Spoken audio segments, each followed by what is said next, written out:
سست آدمی کیا کرے جس سے وہ کامیاب انسان بن سکے اور اپنی سستی کو بلاک کر دے۔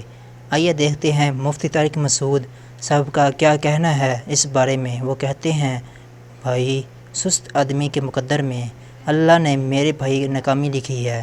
دنیا میں کامیاب ہمیشہ کون ہوتے ہیں؟ چست لوگ۔ تو اب مسئلہ یہی ہے کہ یہاں بھی عقل اور دل کا کیا ہوتا ہے؟ دل کہتا ہے سستی سے بری کوئی نعمت نہیں۔ صبح آپ فجر کے لیے اٹھ رہے ہو، دل کیا چاہتا ہے؟ سوتے رہو۔ میں آپ کو یقین سے کہوں، فجر میں نہا دھو کے صاف کپڑے کو پہن کے فجر پڑھنے آؤ، مزہ نہ آئے پیسے واپس۔ اتنا سکون ہے نا اللہ نے فجر کی نماز میں، اور دوڑ کیے بغیر دنیا میں انسان کچھ بھی نہیں کر سکتے۔ صبح دوڑیں بھاگیں، دل نہیں کرے گا، لیکن دل کے خلاف چلنے عقل کہتی ہے بھائی چلنے، ورنہ کل ڈاکٹروں کی دوائیں کھانی پڑیں گی جو کھا رہے ہوتے ہیں لوگ، تو پھر پرہیز کرنی پڑیں گی بہت ساری چیزوں سے۔ تو عقل کو غالب رکھنا ہے۔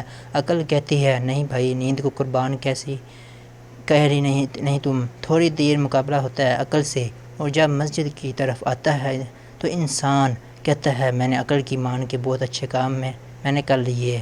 ویڈیو کو لائک کریں، اپنے دوستوں کے ساتھ شیئر کریں، اور ہمارے چینل کو سبسکرائب کریں تاکہ آپ مزید مفید اسلامی ویڈیوز دیکھ سکیں۔